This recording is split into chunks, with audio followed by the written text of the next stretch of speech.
All right, ladies and gentlemen, welcome to the Right Time, Wrong Time. It's time, baby. It's time. And it is time for Davante Adams to come to New York. They said that man got on a red eye while he was waiting on the Jets to finalize the trade that will get him from the Raiders to New York. The trade will be a third-round pick that turns into a second-round pick, according to Adam Schefter, if either Adams makes first or second team All-Pro or the Jets make it to the Super Bowl. And I have said this before. I will say this again. And I'm not the first person to say this. I don't want to act like I invented it, but I want to be real about this. And I want somebody to tell Davante Adams, son, it is not called show friends. I don't know why no one has explained to him that this is not called show friends. This is called show business. Okay. The last couple of decisions that Adams has seemed to make about his future have involved show friends. He decided he wanted to go play for the Raiders because Derek Carr was his homeboy.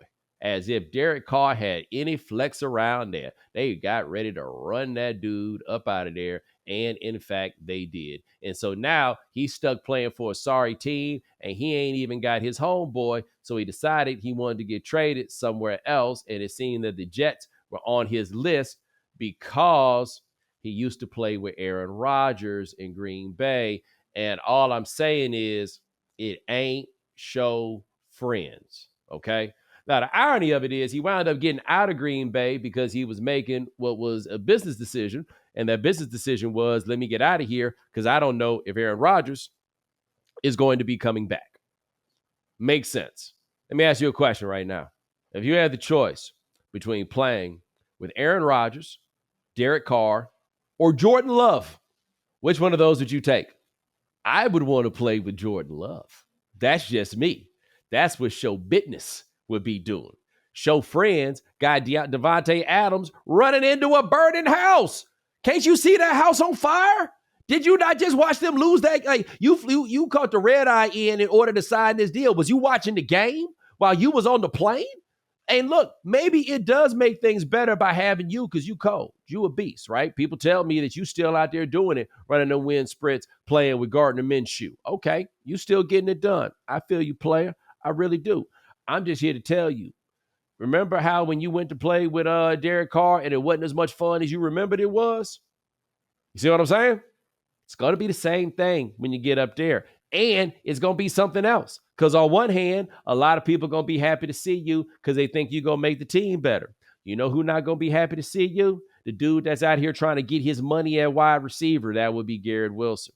And from what I've been reading, they target Garrett Wilson plenty. So it's not like they're not trying to get him the ball. All I'm saying is you ain't going to help him get the ball more. And him not getting the ball more is not going to help him get this paper that he's trying to get. Can you imagine that you've been out here just trying to get it done to get your paper, and what you were doing with Zach Wilson had him ready to give you some paper? And now what's going on with Aaron Rodgers might make him want to stop, and now his homeboy is showing up on the team? Man, look, we might get some good old-fashioned 1990s wide receiver behavior out of Garrett Wilson after something like that. And, brother, I wouldn't blame you, not even for a minute. I would not. Let's talk about what this, I think, is more important and what it really, really means here. Okay? The Raiders seem to have established that they are having a fire sale, right? They don't have a good quarterback situation. They're not particularly good. They needed to get Davante Adams out of there. Now, granted, I think a lot of that was particular to the fact that man clearly himself wanted to be out of there, but still, they traded who most of us would think was their best player to get him out of there, which tells me that y'all should probably think about trading your second best player because this did not do anything to make your team better, okay? So you should probably try to move your second best player. And their second best player is Max Crosby. I don't know, guys. Do you guys know of any team that perhaps could use a pass rushing defensive end right now? Is there perhaps a team that looks like they could win the Super Bowl, except they lost their pass rushing defensive end? Is there any team that looks like a city that definitely would be accustomed to a big old white dude named Max with 2 X's and a bunch of tattoos? Oh, yeah. Detroit Rock City, ready for you, dog. That's right. If you was Davante Adams, I would be talking to you about how Motown was ready for you, but somehow I don't feel like that resonates with Max Crosby. I saw him kicking it with Trump the other day. Somebody get Kid Rock on the phone, see if they can talk to Max. I think that endorsement might go a long way to get him up there playing for my Lions. Like, hey, man, you got to do what you got to do sometimes. You know what I'm saying? The Democrats is taking a Dick Cheney endorsement. You think the Lions won't take one from Kid Rock? What are you, high? Yeah, come on down, brother. Like that's what this is. Open for business. The Raiders out here trying to help people in need. Go ahead and do something right fast for the Honolulu Blue. They could use that. I'd appreciate that. But back to the Jets. Like, I don't know if people realize this. This is only going to make them more unhappy. Because I looked at that coaching staff. I looked at who their new head coach is, at least their short-term head coach. Man, ain't nobody in charge there. They showed a clip on ESPN before the game where the new head coach was walking in, and they had like a bunch of fans behind barricades as he was coming in the tunnel. And apparently those fans were just like me.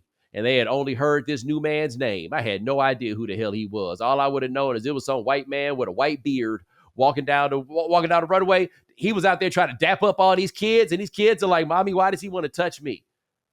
Like, why is the equipment manager trying to put his hands on me? I don't even really understand. Is he like our big Dom? What's going on? No, he the coach. He the coach. Like, most teams know that you got to make changes like that during the bye week. Not the Jets. They did that. They tried to fix the plane while it was in the air.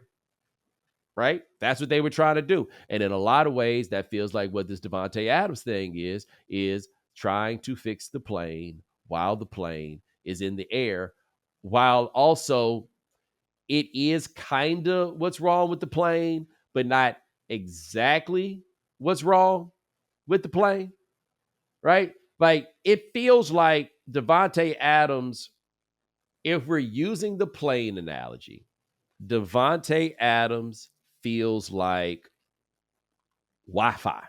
In this day and age, you need a plane with some Wi-Fi. He will allow them to connect to the internet, perhaps in the fashion that a modern airplane would connect to the internet. The problem with this plane, however, is not simply that it doesn't have Wi-Fi. The problem is that the bitch won't take off. It's stuck on the ground. Wi-Fi is not going to get this plane off the ground. And you know why this plane, in large part, can't get off the ground? Because the pilot ain't the pilot that you thought the pilot was. The pilot know how to fly old planes, and that had been good enough. But he want to treat this new plane like it's an old plane.